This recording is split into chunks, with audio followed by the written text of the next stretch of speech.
Bono, Sarmientos y hoy abajo. Y aquí estamos en Chile cuando el centenario de Pablo Neruda. Separada. Esta, para mí este es el primer recuerdo de la revolución. Se fue para mí también y se fue fotografía. Jovencitos, hombre. Y el 30 años. Y el bueno, y mire muchacha, Galich también, 30 años. Este año. Hay una fotografía tomada el 20 de octubre de 1944 en que aparecen en este orden Jacobo Arbenz, Jorge Toriello y Francisco Javier Arana, recién integrada a la Junta Revolucionaria de Gobierno conformada por ellos al derrocar la dictadura. Este documento fotográfico captó el instante en que los tres dirigentes del movimiento revolucionario, rodeados de pueblo, ingresarían por primera vez al Palacio Nacional. Arbenz, en camisa, aparece al lado de Toriello, a quien toma de los brazos. Se distingue por su juventud, tenía 30 años. Es esta imagen mi más lejano recuerdo de Arbenz. Durante los 4 meses y días en que la Junta dirigió el país, el archivo fotográfico de los periódicos se enriqueció abundantemente e hizo familiar la figura de los gobernantes.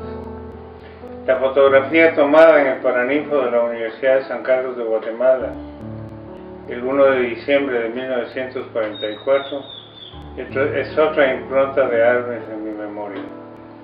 La Junta Revolucionaria de Gobierno entregaba a las autoridades académicas el decreto que otorgó autonomía a nuestra casa de estudios.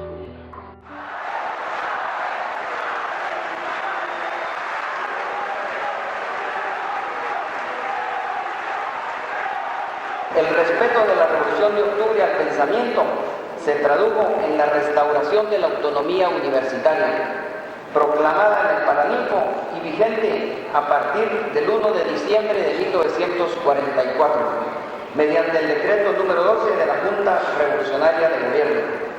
Antes de la Revolución de Octubre, la Universidad Nacional dependía total y absolutamente del capricho del dictador.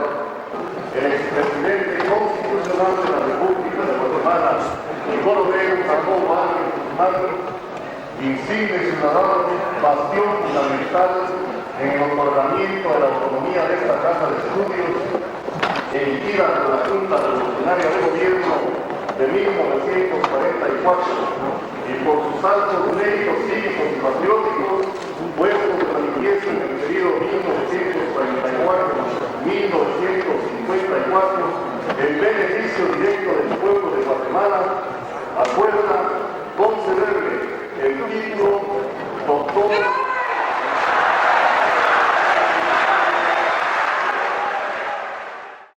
A partir del 15 de marzo del 45, Juan José Arevalo asume la presidencia de la República y Arbenz el Ministerio de la Defensa.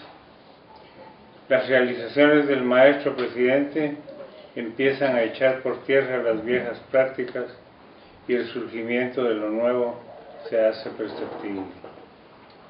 El cambio genera oposición que conspira. Frustradas 27 golpes de Estado contra el presidente Arevalo. Arbenz defiende la revolución y la institucionalidad desde su ministerio. El 18 de julio de 1949 se produce el levantamiento armado de mayor envergadura contra el régimen revolucionario. Dirige Arbenz las operaciones militares apoyado por sectores populares identificados con el proceso transformador. La juventud toma las armas. Se rinden los alzados. Faltan 2 años para que Arevalo termine su mandato y el nombre de Arbenz suena como candidato para sucederle. En el grupo de estudiantes universitarios a cuyas reuniones yo asistía, predomina la idea de que el próximo presidente fuera civil. Se autollamaban civilistas. Yo sugerí los nombres de Enrique Muñoz Miani y Manuel Galich, quien ya postulado candidato desistió en favor de Arbenz. Ya se hicieron las reuniones, las asambleas, las convenciones. Ya los trabajadores opinaron, discutieron. Se trataba nada menos que de designar al candidato de la revolución para la presidencia de la República, de escoger al hombre que garantice una patria digna y soberana y la defensa e incremento de las conquistas sociales.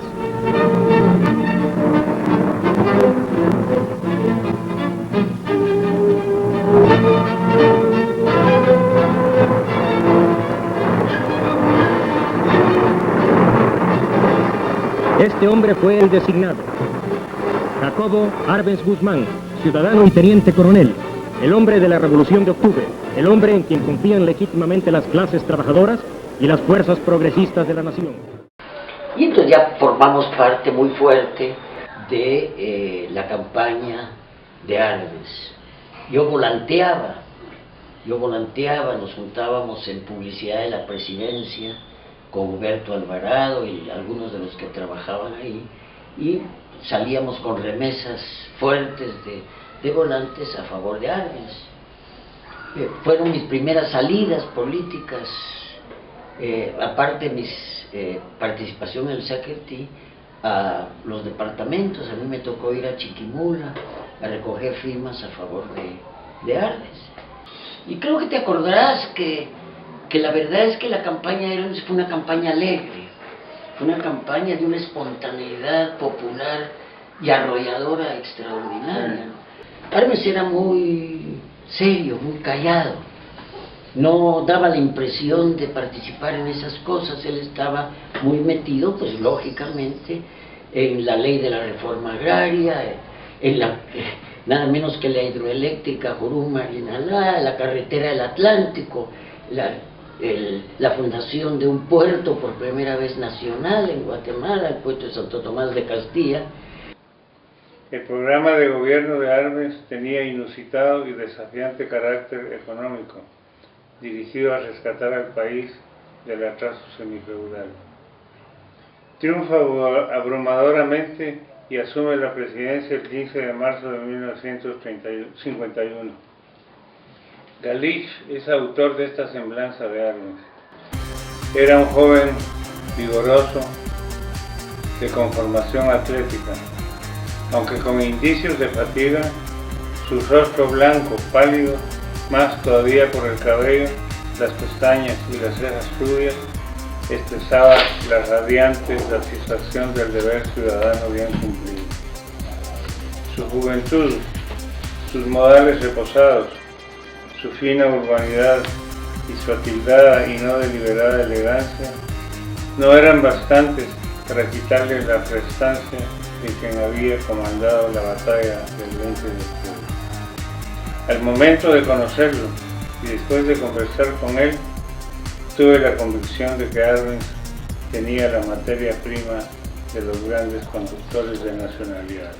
Para la juventud guatemalteca que conoce tan poco de la vida de Jacobo Arbenz, tal vez solo por los libros o por lo que cuentan, ¿cómo era Jacobo Arbenz el hombre, el esposo? Yo diría que era un hombre cariñosísimo con su familia, con sus hijos muy cariñoso, y conmigo no solo cariñoso, pero a mí como mujer no fue el típico hombre que dicen que trata a la mujer así con un desprecio porque se siente superior como macho de la especie, ¿no? Él siempre fue un hombre muy suave, muy delicado. Sus sentimientos tenían fuerza hacia mí en lo que a mí respecta, pero al mismo tiempo muy respetuoso y delicado, de no herir, como quien dice aquel poeta, no herir a la mujer ni con un pétalo de rosa. La señora de Arbenz patrocinó muchos de los aspectos importantes del grupo Sacertí. Ella pagó el primer estudio que tuvo el Sacertí, que estaba en la 8ª calle, en un callejón que todavía existe al fondo. Ahí Jacobo Rodríguez Padilla fue quien organizaba con tela de costal, forró las paredes para que fueran neutras, y ahí se exponía la pintura de los miembros del Sacertí y de otras gentes no del Sacertí. Posteriormente también la señora tuvo una decidida ayuda para la creación de una escuela que era una escuela en la que se iba a dar no solamente una orientación musical, sino una orientación de tipo político.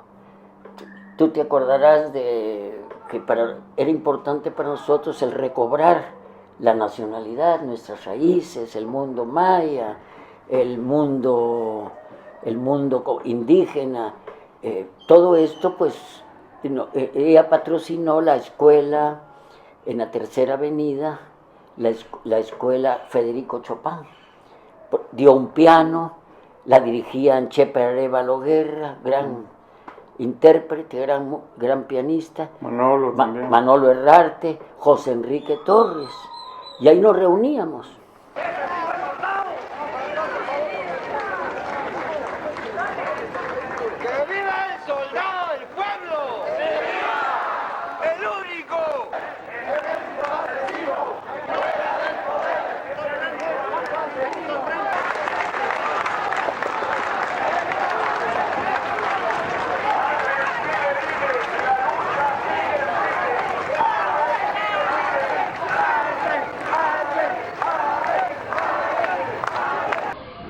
Ya que hablamos del civilismo, de la concepción pues que se tenía de lo que era ser civilista en ese tiempo, que era antimilitar.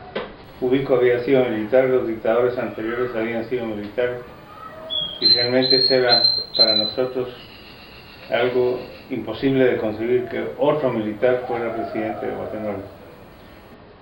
Piensen que teníamos entonces una edad de muy pocos años y que no teníamos ninguna experiencia política.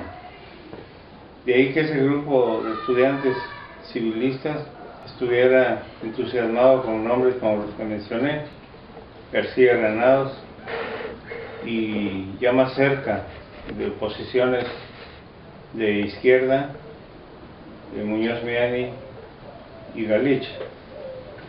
Yo creo que no nos equivocamos con lo del civilismo y tampoco nos equivocamos con Arbenz.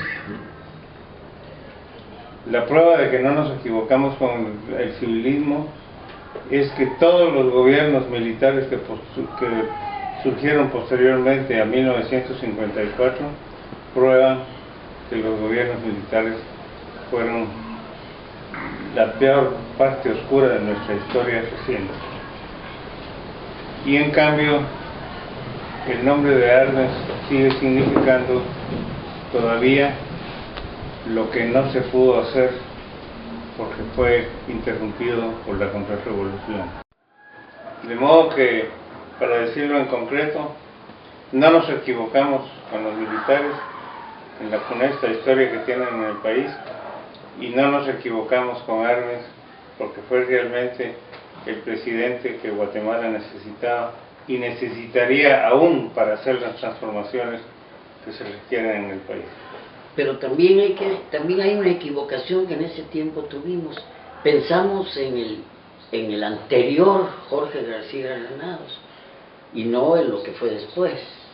Ahí fue hasta la fecha el apellido García Granados pues estaba ligado a las fuerzas más oscurantistas de Guatemala, ¿no? En cambio, como dices, el nombre de Arbenz cada vez resurge con mayor fuerza.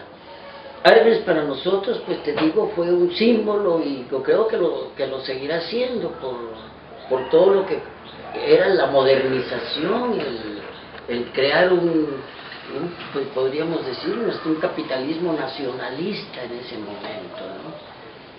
Ahí es donde está mucho de lo que nosotros seguimos defendiendo de ese momento.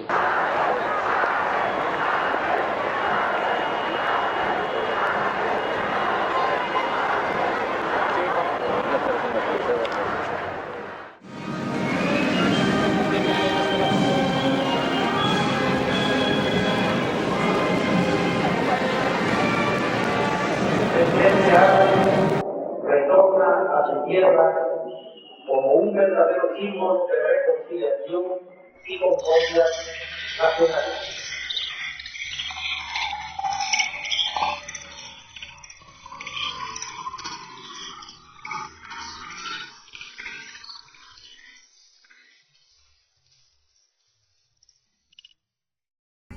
¿Y ustedes cuando fue lo de Arbenz, que fue candidato, qué edad tenían? Sí, vamos a ver, ahí estábamos 19, Sí. el 40, vamos a ver, fue en el 51 que llegó a presidente, con el 50 fue la campaña, Sí, teníamos 19 años. 19 años. ¿Y ustedes sí participaron en la campaña? Yo no, porque yo era presidente de la EU, o candidato a presidente, entonces no podía, Ya, claro. en ese tiempo, ¿verdad?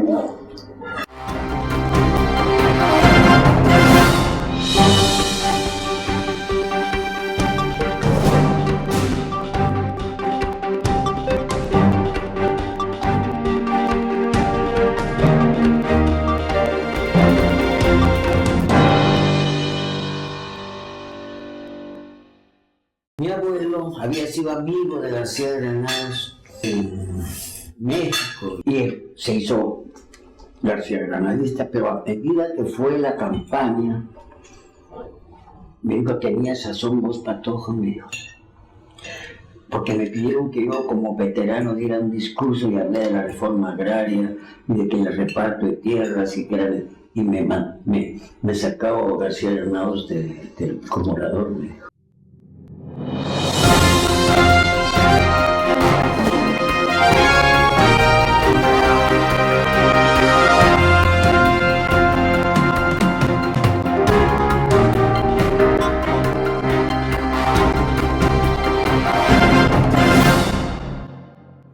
Esperanza surge para esos hombres con la Revolución de Octubre, que les ofrece paz y bienestar.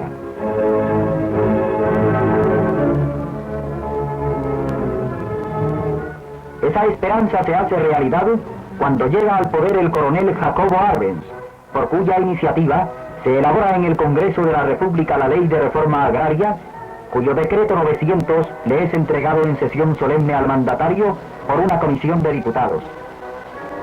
Esta ley encierra en su articulado el destino de la patria a la que librará del monopolismo feudal.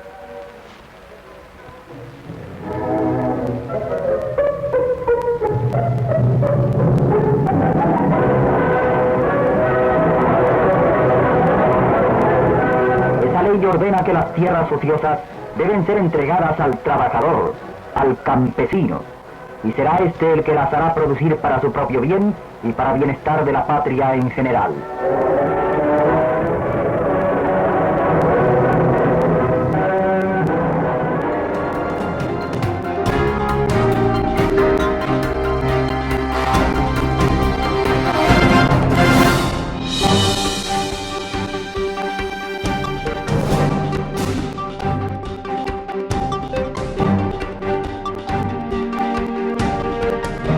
La verdad es que había un cerco de la CIA. Hoy se sabe todo eso porque ya son muchos los testimonios que se han escrito. Que en ese tiempo pues no se contaba con esa información. Lo importante de todo esto es que los libros que se han escrito tienen fundamentalmente base en los archivos norteamericanos. Claro. De manera que eso es irrefutable. Lo que ahí se dice está dicho por ellos mismos. En este libro, no me acuerdo los autores, Bitter Fruits, o Fruta Amarga, hay una, fue lo que me sirvió para muchos aspectos del mal uso que se hizo de la devoción de Esquipulas. Dice más o menos así: pero había necesidad de hacer que se decidieran las fuerzas conservadoras católicas de Guatemala. Un agente de la CIA fue a hablar con el cardenal Spellman. Acuérdate que el cardenal Spellman bendijo las armas de Corea, que fueron a Corea. Y dice, le dio una carta a este agente que se la trajo a Monseñor Rosel de Arellano, y ahí empezó esa campaña anticomunista. Sin embargo, fíjate que yo encontré un documento de un congreso de obispos de Centroamérica en el año 45, que se desconoce aquí. Fue publicado en esta revista de los jesuitas salvadoreños, no me recuerdo cómo se llamaba la revista, y Arévalo toma posesión en marzo. En mayo es la reunión de obispos. y es la primera ya denuncia de Monseñor Rosilio Arellano de las posibilidades de que Guatemala desemboque en el comunismo. Y dice una de las frases más horrendas que se le puede pedir a un jerarca de la Iglesia Católica. Dice: soldadito, yo te pido que en lugar de levantar tu rifle para saludar a la bandera y a los dignatarios, lo levantes, dice, y dispara contra los malos enemigos del pueblo guatemalteco. En 1945. Yo quisiera decir algo, que no lo puse, por cierto, en las notas que leí. La acusación contra Arbenz, que estuvo durante mucho tiempo gravitando sobre su cabeza, que fue la muerte del coronel Arana. Yo fui compañero, bueno, fuera de nuestra amistad, compañero de exilio de Amadeo García, que era un oficial de lo más cercano a Arbenz. Y él nos contaba lo que ya después quedó claro. Cuando se supo que Arana había ido a Mazatlán a traer unas armas, que dicho sea de paso, las había comprado Arévalo, las había adquirido Arévalo por lo de la región del Caribe, Arana las fue a traer ya en su mira conspirativa, y el Congreso de la República se había reunido a sabiendas de que Arana estaba por dar un golpe en sesión secreta, y habían acordado, tengo entendido que Mario Montefuerte Toledo era el presidente del Congreso, y él lo cuenta en un folleto que se llama Una democracia a prueba de fuego. Se había ordenado la captura de Arana dentro de todas las disposiciones legales por el Congreso de la República, porque se sabía de esa situación y se pensaba llevarlo a La Habana, a Cuba, porque entonces Arévalo y el presidente Prío Socarrás de Cuba tenían muy buena relación. Entonces iba a ser capturado Arana y trasladado a Cuba. Se resolvía así el problema pacíficamente. Pero ocurrió el incidente que en el Puente de la Gloria pues hubo juego de armas y Arana resultó muerto, que no era ese el propósito, como se ha dicho.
Ya contado muchas veces y ya abuso con eso, parecen los escritos que nos reuníamos ya exiliados con el doctor Herrera los días miércoles Usted nos invitaba a tomar té. Sabía que el té no nos gustaba, pero tomábamos té. Y platicábamos de política. Y siempre tenía un acento dirigido hacia Arbenz, en contra, por supuesto. Nosotros ya teníamos entonces conciencia de que Arbenz era realmente un revolucionario que pretendió en Guatemala hacer lo que no se pudo por la frustración que conocemos. Pero era constante el doctor Arevalo en atacar con mucho cuidado a Arbenz, y nosotros también, sin hacer polémica con él, en tener una posición, digamos, proclive a Arbenz. Como la historia da sus lecciones, cuando leemos ahora la correspondencia entre Arevalo y Luis Carlos de Aragón, notamos el desvanecimiento revolucionario de Arevalo, al grado de que, un detalle, cuando quiso recoger la bandera que Arbenz había dejado botada en las calles, como él decía, y participar en una elección para ser por segunda vez presidente de Guatemala, el gobierno de Idígoras, o sea, el propio presidente de Idígoras, le exigió que para poder entrar a Guatemala a participar en su campaña cumpliera con dos condiciones. Una, declarar que no era comunista, y otra, declarar que no tenía nada que ver con la muerte del coronel Arana. Arevalo escribió la carta a Idígoras y le dice que no es comunista y que no tuvo que participar en... Yo tengo ese documento. Es decir, Arevalo llegó al extremo de supeditarse a lo que el general Idígoras le exigía. Yo creo que ahí está aquella frase de Cardoso que vos has repetido muchas veces. Arevalo fue un gran presidente y un pésimo expresidente. Exactamente, ahí está. Sí. Hombre, fue embajador de Arana. Después viene eso. Fue embajador de Arana en Chile. ¿Dónde está el filósofo, el gran maestro que nos enseñó tantas cosas en su periodo de presidente, siendo embajador del presidente que quizás ha agotado más sangre de guatemaltecos en este país? Hay un grito que nosotros pronunciamos con mucho amor. Amor, eso se podría decir, que era el grito de Viva Arevalo. Me acuerdo que todavía habló José Luis Balcácer conmigo y dijo, acaba de entrar, fue el 1 de enero, ¿de qué? Cuando entra Fidel Castro a La Habana. Me dice, acaba de entrar, y se hizo una manifestacioncita que éramos unos 200 o 300 al momento de Martí. Y los gritos eran Viva Arevalo, Viva Arevalo, pero Viva Arevalo era dicho con mucho gana, ¿no? Y cuando estábamos en el monumento de Martí, se oyeron las sirenas que venían a capturarnos y nos refugiamos en una cantina que había enfrente que se llamaba La Mariposa. Ya salimos para que no nos capturaran como a las 9 de la noche. No vas a poner eso ahí para que... ¿Cómo está haciendo, bro? Para que no vean a creer que nuestra conciencia... Bueno, pero todo esto a estas alturas, porque ya no tenemos los 13 años que teníamos en aquella época, Carlitos, resulta ahora, les hacía hace un rato la observación, de que ahora que es el centenario del nacimiento de Arbenz, han ocurrido muchos sucesos antes de esto. Y la figura de Arbenz ha estado presente y no la de Arevalo. No quiero armar el conflicto entre las dos figuras porque cada quien en su lugar, y ya lo dijiste, un gran presidente y un pésimo presidente según Carlos Aragón. Pero la figura de Arbenz se hace cada vez más grande, quizás porque significa con mucha limpieza, con mucha honestidad, lo que nosotros queríamos cuando éramos adolescentes. Claro. Han querido criticar para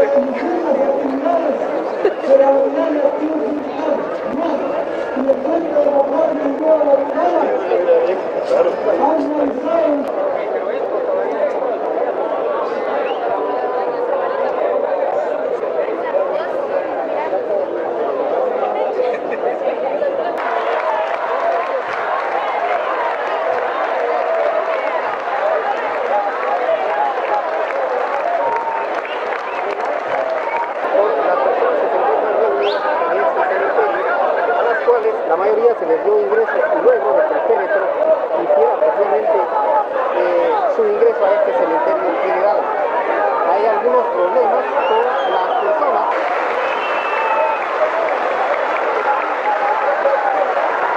Todo el mundo quiere por lo menos estar cerca de tocar el ataúd que contiene los restos del general Jacobo Arbenz. Bueno, pero ustedes primero fueron arevanistas y había algunas como no, yo fui chiquilín de Arévalo, de lo que se llamaron manifestaciones, pues. Chiquilín de Arévalo. Es que Arévalo le puso ese nombre, había un grupo donde estaba Tono Móvil, que era el Parito, estaba el Par y era el Parito. Y me acuerdo cuando las manifestaciones contra Arévalo, salimos nosotros ya Jorge Torillo se había ido a la oposición y salíamos nosotros a deshacer manifestaciones. De eso, ¿cómo es esas cuestiones que te quedan para toda la vida? Ahí hay un personaje, no sé si viene el caso, lo seguimos platicando, que era el Aguachoco. Cuando era yo adolescente me escapaba de mi casa, del Instituto de Varones, y por eso me castigaban y me iba a unos circos que se ponían en los lotes vacíos. ¿Te acordabas que el circo Mejía, que el circo Navarro, que el circo de las hermanas González? Y me iba con los cirqueros. Y un día llegan 3 tipos descalzos, como se usaba en ese tiempo, con traje, corbata, sombrero y descalzos, con unas guitarras de esas de alambre, que si les daban trabajo y les dijeron cantan tan mal que no les vamos a dar trabajo. Y era un tipo medio cantinflesco con los bigotes, medio barba, moreno, un ojo blanco y el sombrero. Vayan a tal parte que no saben ustedes lo que es bueno, dijo. Bueno, se me olvidó, pero me quedó en la figura. Pasa el tiempo y en una manifestación de torieristas, como se decía, pasan frente a saliendo de la catedral, esas señoras de negro pasan frente al palacio. Y ahí estábamos, y ahí estaba un maestro, nuestro León Tepalé, arevalista, nicaragüenses, y estaban, y pasan las señoras, y oigo una voz con un tipo que enarbola una caja de lustre, y gritaba: ¡Viva Arévalo! ¡Viejas! Vayan a oler los pelos a Monseñor y a los maridos en lugar de estar aquí jodiendo a la revolución. El Aguachoco. Bueno, viene el 18 de julio y nos vamos con Carlos Cal a armar lo que llamamos el castillo de Matamoros. Y de repente estábamos con hambre porque el levantamiento había sido a mediodía y no habíamos comido. Y de repente dicen: agarren lo que tengan en las manos, algún recipiente, porque se les va a dar el rancho, gritó un teniente. Entonces hicimos cola todo con nuestro Mauser.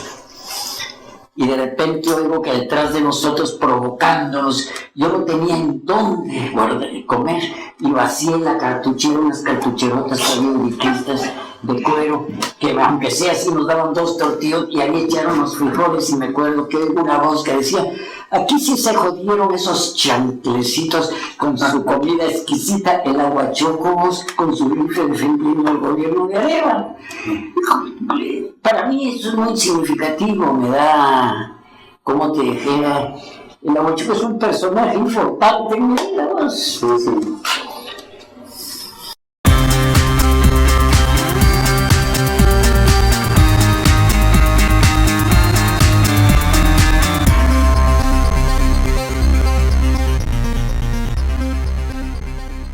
José Arévalo es el hombre ideal para presidente constitucional. Y había otra. Ahora sí que va a quedar Juan José, porque es el único ideal del pueblo guatemalteco que no quiere un cachureco ni un maldito liberal. Yo decía que la campaña de Arbenz fue muy alegre, muy vital, se improvisaban cosas, me acuerdo, en ese tiempo se hacían parodias sobre todo de las canciones mexicanas de los corridos.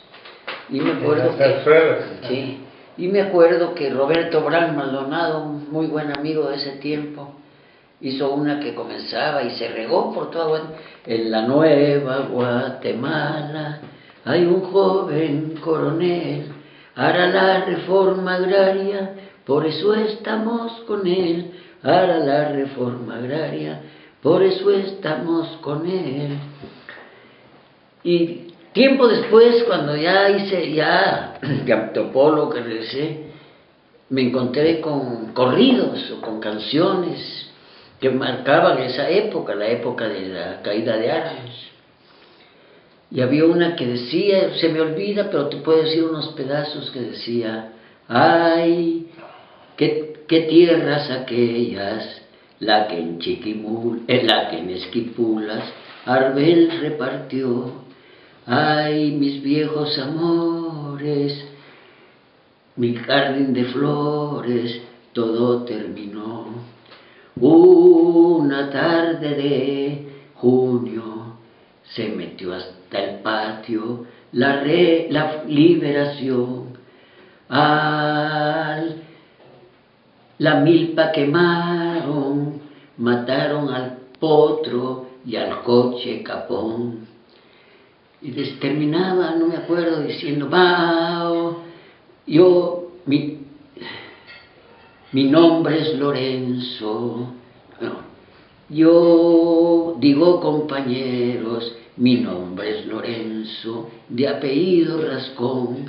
Vamos por la patria, todos compañeros, a la revolución. Muy bonito. Además, esa era canción original, pues. Bueno, eso fue ya de la huelga de Dolores. Bueno, pero... Fue de que cuando... Por cierto, en el tiempo de la revolución fue muy difícil, no se pudo ganar nunca la alcaldía, prácticamente en la ciudad de Guatemala, porque pues la campaña de la iglesia, de la iglesia, en las misas y todo era contra... Y me acuerdo que una de las cuestiones que se hizo en parodia fue, salía un montón de como vestidos como de anciana, con mantos negros, y decía: votad, porque el candidato de la derecha, Martín Prano Vélez, sí, contra, creo que el chino, ¿cómo se llamaba el de la radio después? El chino Juárez, Humberto González Juárez, decía: votad por Prado, hijitas mías, siervas babosas de Monseñor, si no del cielo ha de caer en vez de pan,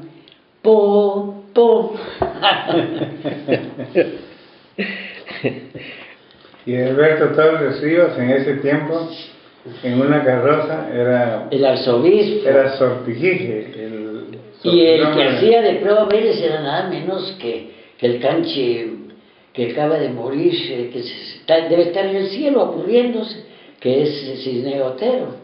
Es cierto, sí.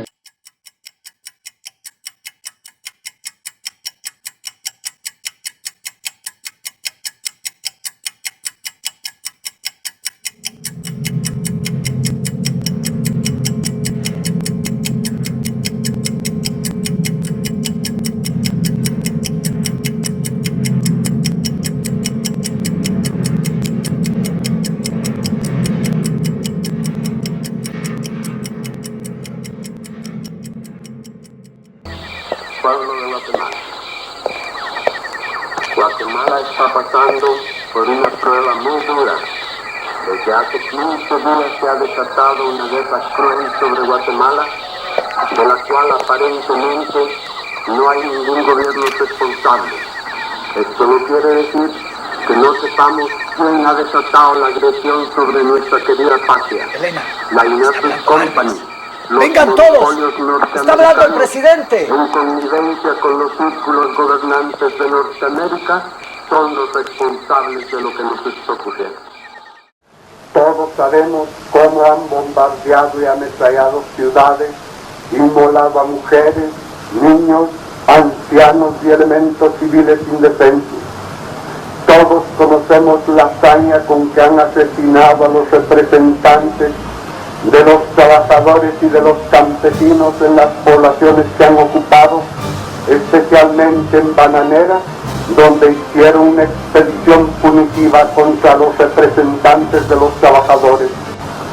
Nos hemos indignado ante los ataques cobardes de los aviadores mercenarios norteamericanos que, sabiendo que Guatemala no cuenta con una fuerza aérea adecuada para rechazarnos, han tratado de sembrar el pánico en todo el país. ¿En nombre de qué hacen esas barbaridades? ¿Cuál es su bandera? Todos la conocemos también. Han tomado de pretexto al comunismo. La verdad es muy otra.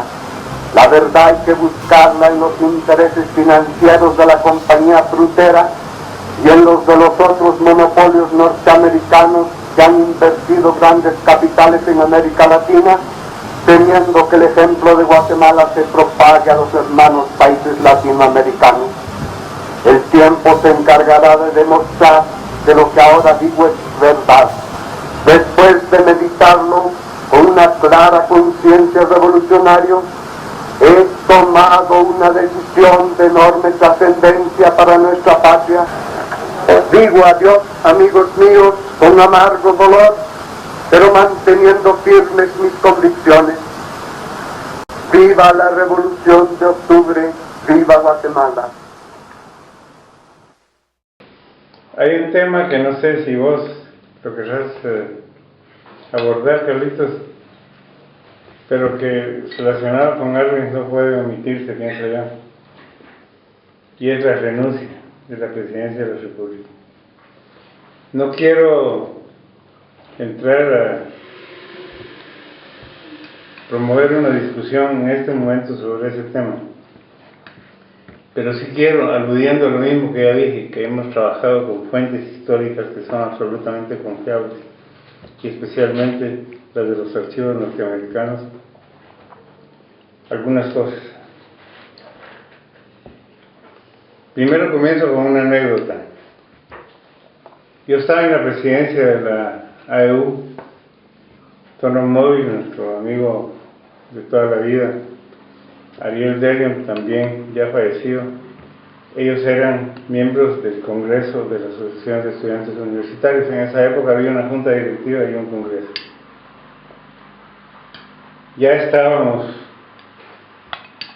a la altura del 26 de junio, es decir, un día antes de la renuncia de Arbenz, y nos presentamos al fuerte de Matamoros, ¿sí? Yo acreditándome como presidente de la EU para que nos dieran armas, porque ese era el acuerdo que había tomado la Asociación de Estudiantes Universitarios, que nos dieran armas para defender la revolución. Y el oficial que estaba de guardia, a quien le decían Machete, nos dijo: váyanse a la mierda, porque si no se van, quedan detenidos. Nosotros no sabíamos, y eso lo supe mucho después, lo supimos mucho después. Ya el ejército había pactado en Chiquimula, en la vuelta del Tuno, que se suscribió la rendición del ejército de Guatemala ante el ejército de la liberación, que no era tal ejército.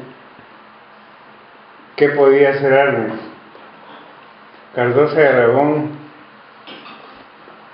como muchos otros hablan de que se iba a abrir la montaña, etc. Eso es muy fácil, y lo digo de un amigo muy grande como es Carlos de Aragón, decirlo y escribirlo, pero saberse traicionado por el grupo de militares que él mandó a la frontera para hacer frente al enemigo, que habían suscrito un pacto de rendición ante la liberación en el punto este que he explicado, que se llama la Vuelta del Tuno en Chiquimula. Creo que eso quiere decir mucho. Hay que estudiarlo para efectos de historia, pero está claro que Arbenz fue traicionado por su propia gente. Yo te lo digo desde México. Cuando salió se llamaba Excelsior de la tarde, Guatemala bombardeado desde el aire. Nos fuimos inmediatamente a la embajada, entre guatemaltecos, mexicanos, venezolanos, etc. Llegamos a la embajada. Por supuesto, Roberto Bravo Fuente nos dijo, como no pasen a hablar con el agregado militar. El agregado militar era un coronel Carrascosa, un aviador. Dijimos, mire, coronel, estamos pensando si pudiera alguna posibilidad y si fuera necesario ir a Guatemala como voluntarios.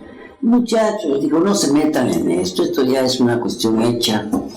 Además, eso ya es de comunistas que quieren tomar el poder, ¿no? Nos dijo, no se metan. Fíjate que todavía no estaba pues ya la renuncia.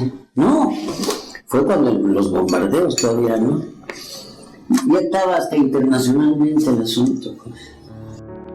De la traición a Arbenz, no era traición del ejército simplemente, era todo el proyecto norteamericano que se ejecutó al centímetro.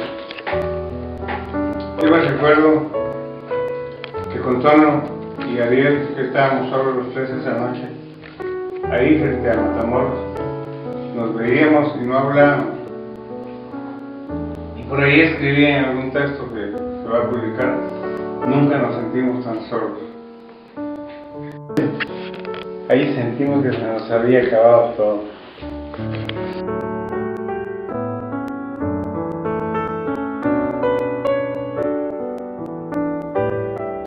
Bueno, no sé si estamos llegando al final, pero quiero decir que lo que estamos haciendo en medio de todo es recordando al presidente Arbenz, que está cumpliendo 100 años de edad.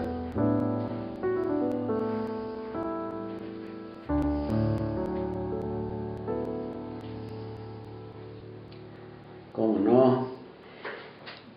Cuando voy a Quetzaltenango, me gusta pasar siempre por la casota, donde vivió Arbenz, allá en la parte baja del Xelajú. Y si puedo, voy al mausoleo. ¿Al mausoleo aquí en la capital? En la capital, y le sigo llevando flores. En este momento valdría recordar, es Arévalo, pero él se mantuvo con la cosa arbencista. Es el coronel Paz Tejada.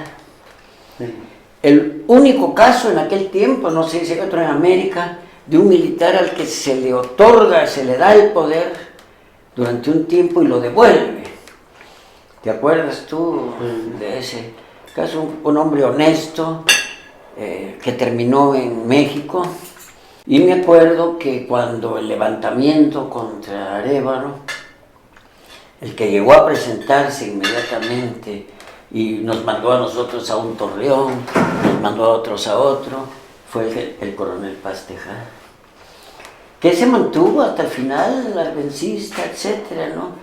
Y un día, ahí fue donde conocí personalmente al coronel Arbenz. Llegué a casa de un hombre muy honesto también, el licenciado Julio Gómez Padilla. Y vi a un señor que me pareció conocido, ya muy grande. Estaba el coronel Paz Tejada, que nunca cambió su fisonomía. No, lo reconoce, amigo, el coronel Arbenz. Ah, coronel, lo saludé. Me emocionó, casi te lo digo, pues, perdón, a las lágrimas, ¿no? No sabes lo que guardes para nosotros, pues.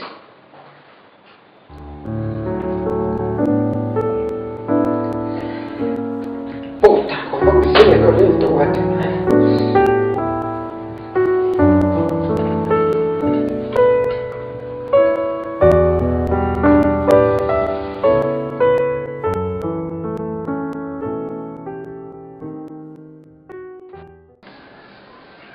Cuento para concluir esto que sabe anécdota. En diciembre de 1953, siendo presidente de la Asociación de Estudiantes Universitarios, participé en el segundo Congreso y primera Asamblea General de la Unión de Universidades de América Latina en Santiago de Chile. Hice amistad con los delegados uruguayos, Rubén Viciano Fontana, Edgardo Carvalho y Vittorio Casertelli. Cuando Arbenz, exiliado, buscaba asilo en ese país, apoyado por Manuel Galich, su embajador en Montevideo, solicité a mis amigos que respaldaran esas gestiones. Organizaron una efectiva movilización respaldada por otros sectores y finalmente Arbenz residió temporalmente en la capital uruguaya.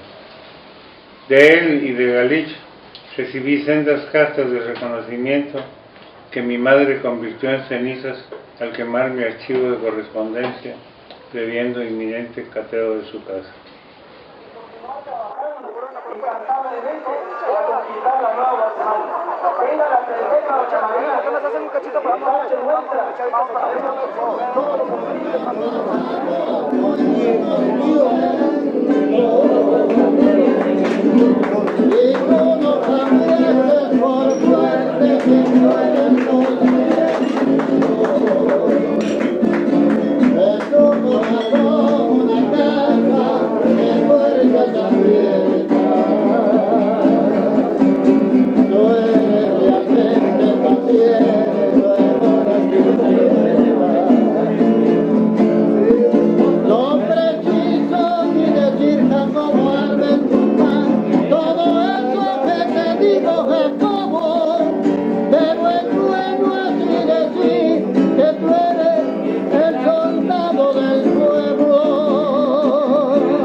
Pero el pueblo es mi vecino.